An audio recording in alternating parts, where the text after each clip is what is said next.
যে দাদা এই মেয়ে যে তুমি বিয়ে করেছো এমন এমন হোটেলে এই যে তুমি যে মার্কেটে পাঠাইছো ওর সাথে, তো আসার সময় রিক্সাওয়ালা থেকে বলতেছে এক লোক, মানে আমরা যখন আসি তখন দেখা যায় এই তুই তো আগে হোটেলে যাইছ, তোর হোটেলে দেখি না তুই নাম্বার ধরছ না, কারণটা কি? হ্যাঁ বুঝতেছি না। তো তখন সে কোনো কথা বলে নাই, সে চুপচাপ রিক্সা দিয়ে তাড়াতাড়ি চলে আসছে। তখন সে ওই দিনে এসে আমাকে বলে যে দাদা এরকম আমি কোন জায়গায় কয় বাবুবাজার, বাবুবাজার আমাকে বলছিল কথাটা। তখন আমি বলছি যে বাবুবাজার বলছে, তখন আমি বাবুবাজার গিয়ে দেখলাম যে হোটেল কোনটা এখানে আছে। তখন আমি দেখলাম যে হোটেল বিবাড়িয়া একটা হোটেল আছে, বাবুবাজারে বিবাড়িয়া একটা হোটেল আছে। ওই বিবাড়িয়া হোটেলের ম্যানেজার হলো রাজু। তখন আমি রাজুকে এই ছবিটা দেখাইলাম যে ভাই এই ছবিটাকে চিনি? কয়ে চিনি তো, ওর নাম সাথী আক্তার মণি, ওর নাম হলো মণি। ওই হোটেলে দিছে ওর নামটা মণি, তো ওই হোটেলের নামটা দিছে মণি। তো আমি যে গেলাম ছবিটা দেখা, কয় যে হ্যাঁ আমি চিনি। সে কী করতো, আমাদের হোটেলে আসতো। তো হ্যাঁ আমরাই আনতাম, যারা দেওয়া ব্যবসা করে হোটেলে নেয়।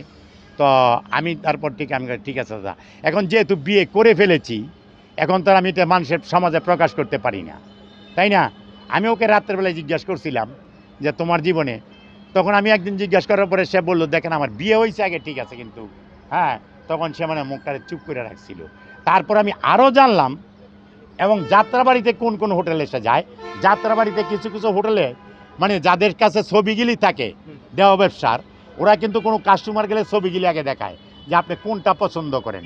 আপনাদের যদি বিশ্বাস না হয়, আপনারা যাত্রাবাড়িতে কয়েকটা হোটেল আছে, এই আমি ঠিকানা দিয়ে দিব, ওই ঠিকানা গিয়ে জিজ্ঞেস করেন। আপনাদের যাইতে হবে কিন্তু কাস্টমার সাইজা, এইভাবে গেলে কিন্তু তারা বলবে না। তখন এই ছবিগুলি তাদেরকে দেখাবে, হ্যাঁ ছবি আছে, তখন ওইখানেও তার ছবিটা আছে। এরা হলো ইমুতে কথা বলে, ওরা ডাইরেক্ট ফোনে কোনো কথা বলে না, ইমুতে কথা বলে মেয়েদের সাথে। মানে এগুলিকে আমি যখন এই ঘটনাটা জানার পরে, তখন আমি কাস্টমার সাইজে গিয়ে এই তদন্তগুলি আমি করে নিয়ে এসেছিলাম। যেহেতু করে আসছিলাম, এখন তো মনে করেন যে সে যাওয়ার আমি চাচ্ছিলাম না যেগুলি সমাজে প্রকাশ করি। এখন বাধ্যতামূলক, যেহেতু আমার কাছে সব কিছু প্রমাণপত্র আছে, সেই কারণে আজকে আমি প্রমাণ করতেছি।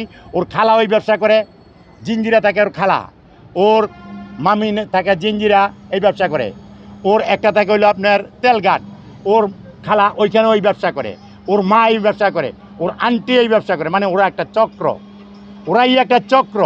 আপনারা যদি চক্র না হবে, এখানে সব সাক্ষী ওদের। দেখেন কথাগুলো সত্যি। আমি নিজের হাতে 500 টাকার 20টা নোট তোষকের নিচ থেকে বের করে দিছি আমি ওনার হাতে। 20টা বান্ডেল, 20টা 500 টাকার নোট, মানে 20টা বান্ডিল 500 টাকার নোটের আমি তোষকের নিচ থেকে বের করে আমি ওনার হাতে দিছি। সেই টাকাগুলা নিয়ে তারপর তারা সই করে, তারপর তারা কাজে অফিসে গেছে। 10 লাখ টাকা কি এই জমানায় কেউ তোষকের নিচে কি রাখে? হ্যাঁ আমি রেখেছিলাম। আপনি রেখেছেন? হ্যাঁ আমি ব্যাংকে টাকা জমা নিয়েছিলেন আপনি? জি সে জানতো, সে জানে আমার টাকা কোথায় আছে। নিয়া আমি ওনার হাতে দিছি, উনি নিয়ে তাদেরকে দিছে, তারপর তারা সই কইরা তারপর কাজে অফিসে গেছে। জি তাহলে বিয়ে কমপ্লিট হয়ে গেছিল? জি। আচ্ছা, এখন সাথী তো বলতেছে নাকি তাকে সাদা কাগজে সাইন নিয়ে গেছে, কোনো টাকা দেওয়া হয়নি? টাকা দেওয়া হয়েছে, টাকা দেওয়া হয়েছিল। তারা বলছে যে টাকা না দিলে আমরা সাইন করবো না, তারপর তাদেরকে টাকা দেওয়া হয়েছে, তারপর তারা সাইন করছে। এবং উনি যে বিভিন্ন খারাপ ধরনের অভিযোগ করতেছে, সে দেহ ব্যবসা করে বিভিন্ন জায়গায় হোটেলে থাকে, সত্যি কিনা কথা বলুন? এটা সত্যি, এটা সত্যি। জি। আপনি কি শুনছেন আপনি বিষয়টা? আপনি দেখতে কোথাও? আমি একদিন উনি আমাকে মানে গুলিস্তান পাঠাইছিল, ওরা মার্কেট করবে, এই জন্য আসার সময় এক লোক বলতেছে যে তোরা আমার হোটেলে যাস, এখন যাইতেছিস না নাকি, এগুলা জিজ্ঞাসা করছে। মানে উনি আমার একদিন গুলিস্তান পাঠাইছিল ওই সাথী আক্তার নিয়ে মার্কেট করার জন্য। তখন আমরা মার্কেট করে আসার সময় এক লোক তাকে জিজ্ঞাসা করতেছে, মানে সাথীকে জিজ্ঞাসা করতেছে যে তুই তো আমাদের হোটেলে সব সময় যাস, এখন যাইতেছিস না কেন?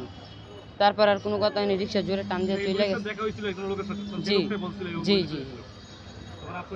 তখন আমাকে গিয়া বাসায় গিয়েছে বলছে, সে গিয়া সে আমাকে অভিযোগ করে, তারপর উনি তদন্ত করার পর দাদা এই মেয়েরে শুনেন, হ্যাঁ যে বলতেছেন যে তার খালা মা মেয়ে মিলে দেহ ব্যবসা করতেছে। হ্যাঁ দেহ ব্যবসা করে অভিযোগ নেই, সত্য কথা।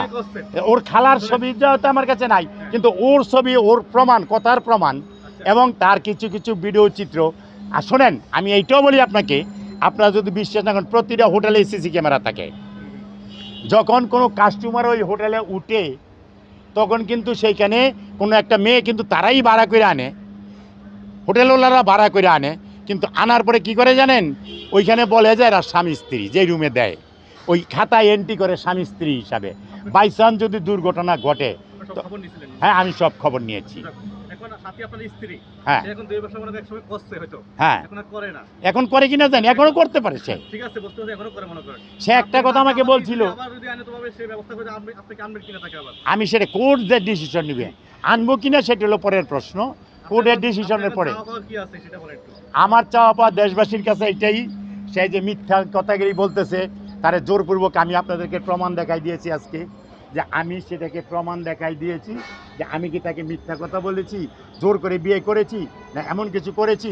যেই ছেলেটা ছিল এবং প্রথমত তার কাছে প্রস্তাব গেছে বিয়ে করার জন্য। জিজ্ঞাসা করেন, বলো তোমার কথা তুমি বলো। বলো, তার প্রথমে ক্লোজ হন। তার মা একদিন আমাকে সাথে নিয়ে বলতেছিল যে তোমার দাদাকে বিয়ের প্রস্তাব, মানে আমার দাদাকে বিয়ের প্রস্তাবটা দিতে বলছিল।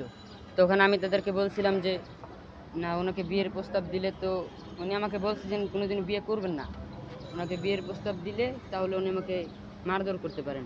জোরে কথা বলো। এই জন্য আমি বিয়ের প্রস্তাবটা দিতেও অস্বীকার করি।